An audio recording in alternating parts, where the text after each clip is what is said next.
江澄与魏无羡出了雅室，来到山道上一处凉亭中，野芳幽香，佳木繁英，亭内二人各怀心事，无心欣赏。魏无羡先择了一个可能不怎么敏感的话题，方才进室内，魏无羡便一直想问，但蓝思追和蓝景仪都在，他不认识这2名少年，便没有多问。魏无羡问道：江澄，我为什么会落水？江澄道：潜龙生渊，风雨兴烟，小龙进神，天降骤雨，引各地山洪爆发。你前往安康，以鬼道之力筑堤拦洪，堤溃落水，卷入洪涛。哦，那我还挺英勇的嘛。江澄白了他一眼。魏无羡想，他去安康筑堤，安康在汉江上游，汉江流经云梦全境，他此去是为云梦做事，甚至可能是受江澄所托去做的。那现在各地汛情如何？所幸暴雨只降了1天1夜，而后云消雨霁。上游已被你和蓝忘机联手分洪，下游提前戒备，防汛得当，有惊无险，未有灾情。魏无羡奇道：我和蓝湛一起去的。江澄厌恶地看他一眼，咬牙道：是。我们俩关系果然很好。江澄嘲道：比你想象的还好，好到合了级，蓝卫士。魏无羡笑道：我就说他肯定喜欢我，你还不信？江澄无语。魏无羡又道：洪汛过后，水遂频发，你是家主，不用驻守汉江吗？有人昏迷不醒，我巡防完毕，便御剑过来，正巧赶上那人醒来。魏无羡听江澄如此说，心里热络起来。江宗主高义，江宗主辛苦了。魏无羡试探性地伸出手，勾住了江澄的肩膀，给了他胸口一拳，如同年少时那样。江澄一愣，随即伸出手，也给了魏无羡一下。穿过重重光阴，越过气血往事，年少时勾肩搭背的时光，披肝沥胆的记忆，从晦暗深水里被打捞起，带着风呼啸而来。山风扑面，江澄竟一时哽住，默默无言。魏无羡搭着江澄的肩膀，察觉他情绪，手放也不是，收也不是。半晌，江澄道：你有没有什么事情要对我讲？失忆的人是我，难道不应该是你告诉我许多事？但看江澄脸色变幻不定，魏无羡心中又变了主意，还是不问江澄了，回头问问蓝湛吧。正想着，就听江澄道：你有没有想过，20年足够我弄清楚一些事？魏无羡愣住了，手从江澄肩膀上拿了下来，讪笑道：我觉得你似乎长高了一些，好像比我还高了，搭你肩膀还真有点费劲。江澄心想，那是因为你变矮了，嘴上却只道：你不要转移话题。魏无羡沉默片刻，才道：我不知道你指的是什么事。江澄冷笑道：是吗？你的剑呢？随便。随便怎么了？给我看看。魏无羡解下随便，递给江澄。江澄接过剑，心头五味杂陈。魏无羡明明又结丹了，却因为云梦的洪水。江澄怒从心起，不知道该怪谁，猛地一拔剑，随便纹丝不动。江澄用了灵力，再拔，随便一动不动。江澄突然气笑了，头也不回地厉声道：韩光俊，你在吗？魏无羡回头去瞧，并未见到蓝忘机。蓝儿肯定在附近，你叫他过来。魏无羡莫名其妙，但仍然对着空无一人的山道大声说：蓝湛，你在附近吗？你来一下。蓝忘机从山脚一旁的小树林中转出，拾级而上。他的确守在附近，择了一处听不见他们说话的地方，但他对魏无羡的声音十分敏感，听到魏无羡呼唤，便过来了。江澄冷笑着，心里涌起一股直觉，把随便递到蓝忘机面前。拔剑。蓝忘机心下了然，接过随便，轻轻一拔，一把雪白到刺目的剑身从古朴的剑鞘里脱壳而出。这到底是怎么回事？你们在打什么哑谜？江澄气道：魏无羡，你想不想知道你最近几年都在哪里，都在做什么？闻言，蓝忘机和魏无羡都紧张地盯着江澄。江澄道：你毁了阴虎符，自己却死了。7年前你被金光山的私生子献射，重生归来，然后你就一直死缠着蓝忘机不放，对他纠缠不休，众人依旧当你是个邪魔外道。蓝忘机跟中了邪一样的护着你，你回来之后一直跟蓝忘机住在一起，做什么都在一块儿。魏无羡转过脸问蓝忘机：他说的都是真的？蓝忘机道：是。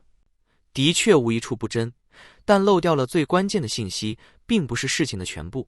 魏无羡惊呆了，急道：“江城，我们回去吧，有什么事回去再说。”他死缠着蓝忘机，甚至与他同寝同居，众人依旧当他是邪魔外道。蓝忘机为了保护他，竟然如此委曲求全。江城愣住了，哑声道：“你要跟我回莲花坞？”“是，我们。”魏无羡突然看到了蓝忘机的脸，那样的心碎难当，那样的肝肠寸断，那样的伤心欲绝。魏无羡顿时忘了蓝忘机不喜欢与人触碰，抓住蓝忘机的手，慌忙道：“蓝湛，你怎么这么难过？你脸色好可怕！我不走了，我不走了！你不让我走，我就不走了，我留下来。你跟我说说，这些年到底都发生了些什么事？”江城仔细去瞧蓝忘机的表情，努力去辨认，然后发现蓝忘机一如既往的面无波澜，毫无表情。魏无羡到底怎么看出来蓝二在难过的？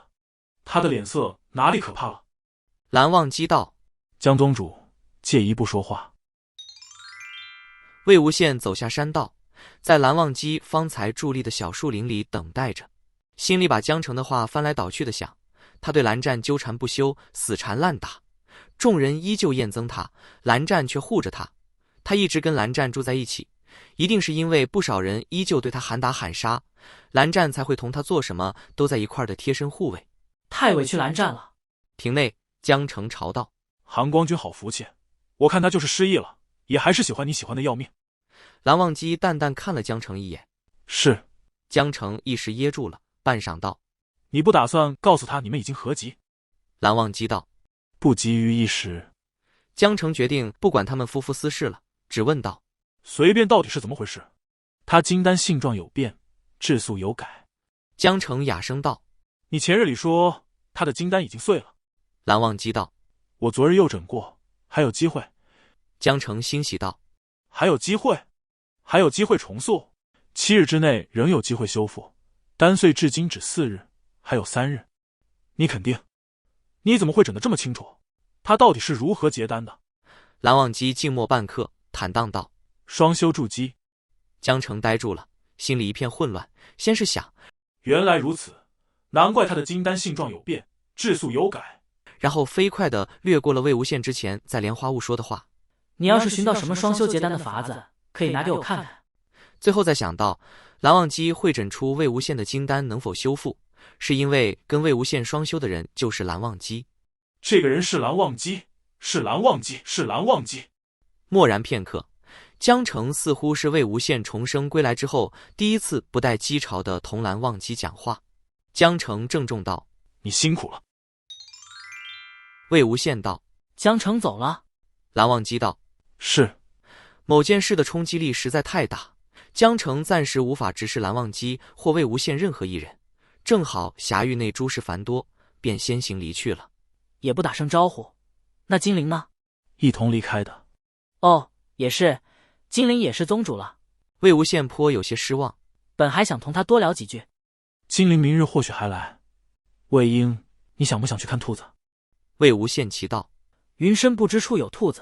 你当年送我2只野兔，我亦去寻回一些作伴，如今已繁衍生息。”魏无羡笑道：“蓝湛，你果然喜欢兔子。”魏无羡方才在小树林里想了一会儿，还是觉得既来之则安之。他关心的人都见到了或者得到消息了，其他人其他事他无所谓知道不知道。既然记忆可能很快便恢复，眼下他就懒得多问了，一切向前看便是。若蓝湛愿意说呢，就听着；若蓝湛不说，就算了。如果相处间发觉蓝忘机是被迫护着他的，他再另寻他处就是。两人来到白石小径旁的青草地上，几十只圆滚滚的白兔子围在大树底下，大多数都闭着眼睛，睡得正安稳，少数几只还在拱动，粉红的三瓣嘴一搓一搓，偶尔抖抖长长的耳朵，耳朵透出粉色。魏无羡奇道：“果真有这么多兔子？”扎堆的兔子们被他惊醒了，抖抖长耳，纷纷朝蓝忘机那边蹦去，一团一团聚在他雪白的靴子边，绕着他跑来跑去，也不知道在兴奋什么。兔子们后腿站在地上，立起来，一条一条的扒在蓝忘机腿上，都想往上爬。蓝忘机弯腰提起一只抱在臂弯里，修长的手指搔了搔一只兔子的下巴，那只兔子甩了甩长长的耳朵，扭过头去，红宝石般的眼睛眯成了一条线，似乎被搔得惬意极了。